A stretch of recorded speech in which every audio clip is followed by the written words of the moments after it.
All right, got an 86 Toyota pickup, standard cab, still running the IFS. This video is basically just to help anybody that wants to do the ALH swap or TDI swap on this vintage of truck.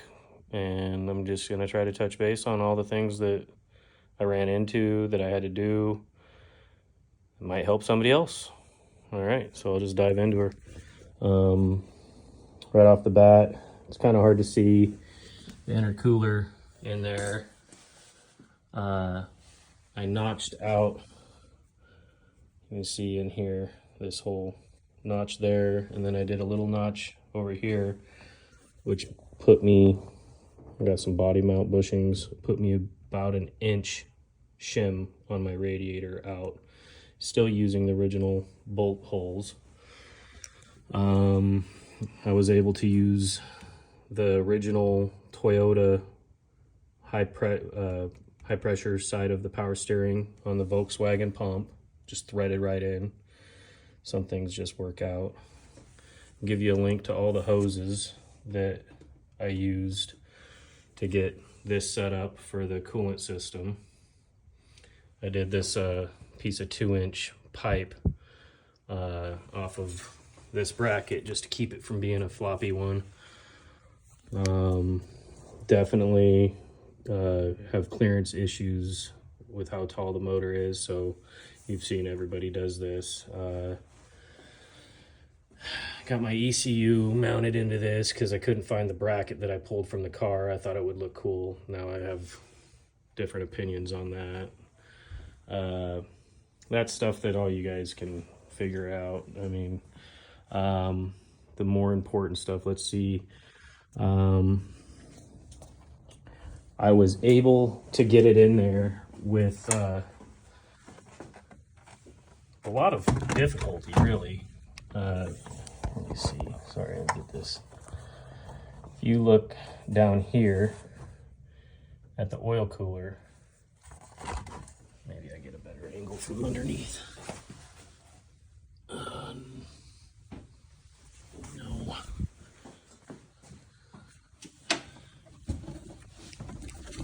Ugh. There is like no clearance between the oil cooler and the torsion bar housing. I have literally 3/16 gap right in there. It's tight, but the motor mounts don't flex, and so far so good.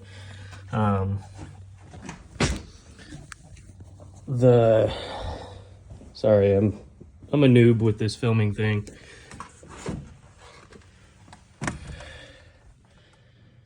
I kind of like the idea of the little pipe piece thing. You don't have to do it, but it's a tight fit getting the exhaust down that side. Made my own little EGR block off kit or whatever bracket. Let's see. Trying to think of everything.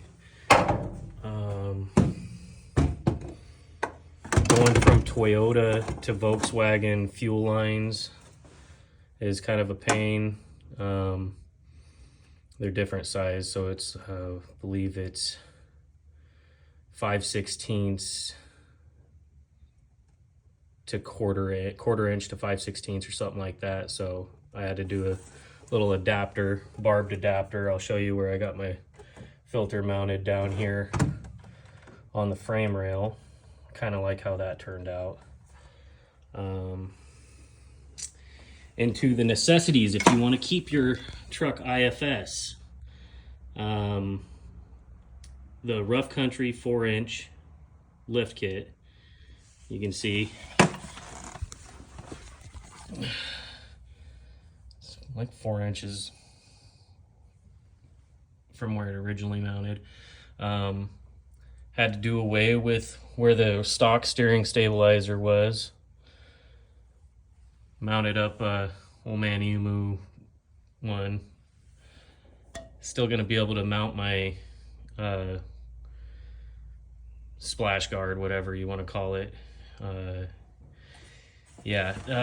Then this was another one.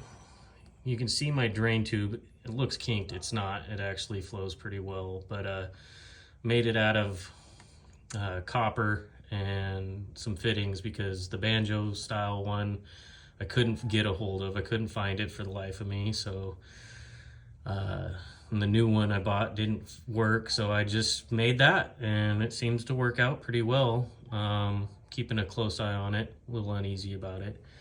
Did the AC delete bracket.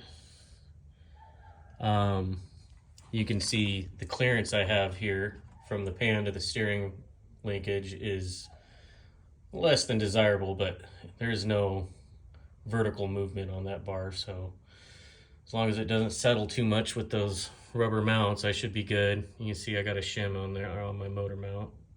Don't judge me, I'm getting by with what I got.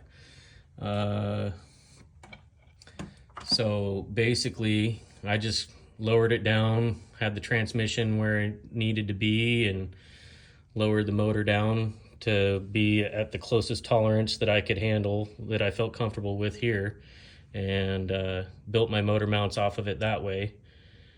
Gave myself about 1/8 of an inch more, and it did compress a little bit, not even quite 1/8, I don't think. And that gave me just enough clearance for my hood. Let's see what else. Cut off the old motor mounts and capped it with some sheet metal. Tried to clean it up a little bit. I didn't want to cut too much away. It just seemed like unnecessary to go too deep into it.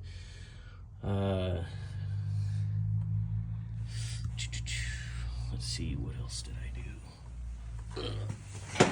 Get my fat ass off the ground. Get back underneath here.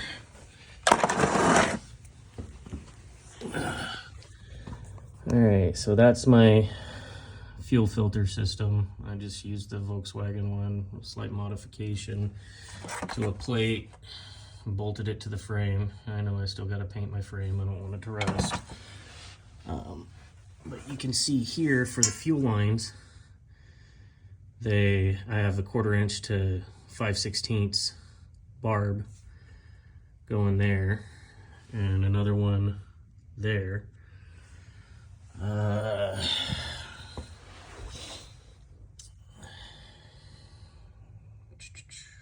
Oh, the transmission. I moved it forward. There's 4 holes in your transmission mount. I moved it forward 1 hole. That's exactly 1 inch. But I cut out and built a plate that matched it and did this little gusseting. My 10-year-old son actually welded that, so not bad for a little guy. Yeah, stainless exhaust all the way through. That's kind of cool. I still got this stupid clamp on here. Bothers me. What else is crucial? Use the TD conversions adapter plate. That gives you 1.5 inches forward on the motor, plus the inch that you get here. And I am still uncomfortably tight at the firewall. So I would recommend, can you even see it? I would recommend going forward 2 inches. Can't even see it. Yeah, I got like, shit, am I touching now? I think I'm actually touching now. That explains some of the noise. Yeah, go forward 2 inches with the transmission. You'll have to cut the tunnel a little bit, but that is what it is. You can figure it out, or just do the vacuum pump delete and go electric. My jerry-rigged boost gauge setup. There's a lot of stuff on this that I'm not really satisfied with, but I figured once I got it running, I could figure it all out and kind of fix the things that bother me.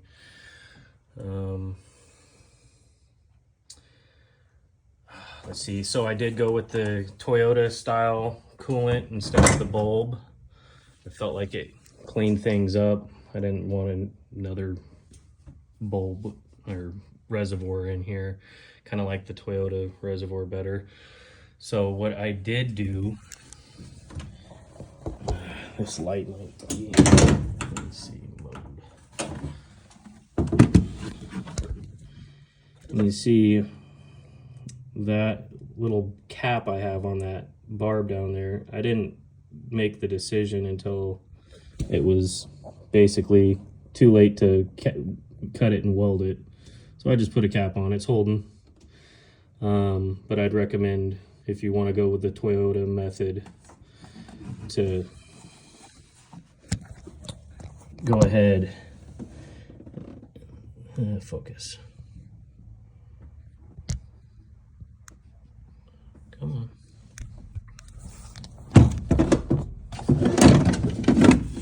Try to get this light just right.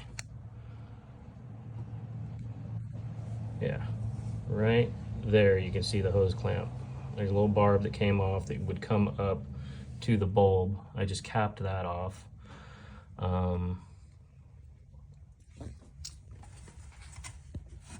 The other thing was the adapter plate.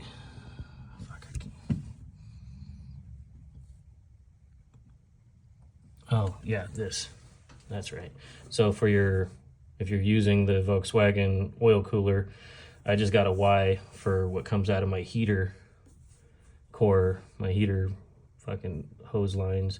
I did it through a Y into it. So this hose here goes to the bottom hose on the oil cooler, and the other one goes up to that metal fuel rail, or not fuel rail, coolant rail, I'll call it, that capped piece is on.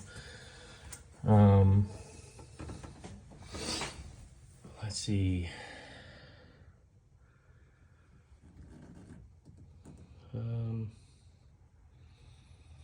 I recommend moving the battery from over there to over here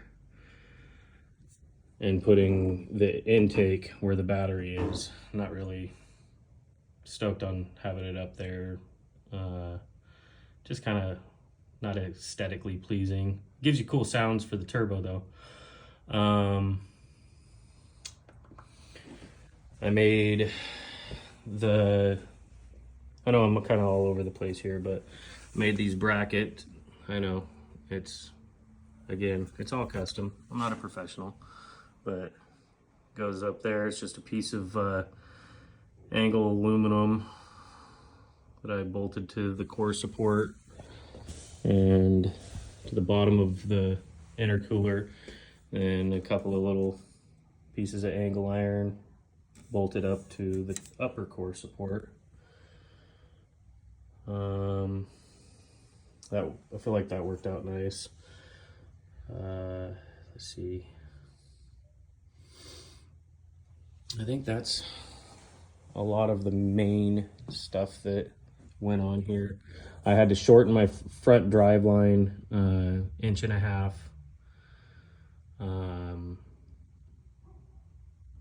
Just for it to be able to function. It didn't collapse far enough. Well, it did collapse far enough, but it was completely collapsed, and I didn't like that. So anyways, that's what I got for this video. Please tell me what you think, and judge away. Tell me what you'd like to see or ask questions. Yeah. Don't use Fast Forward Automotive. All right.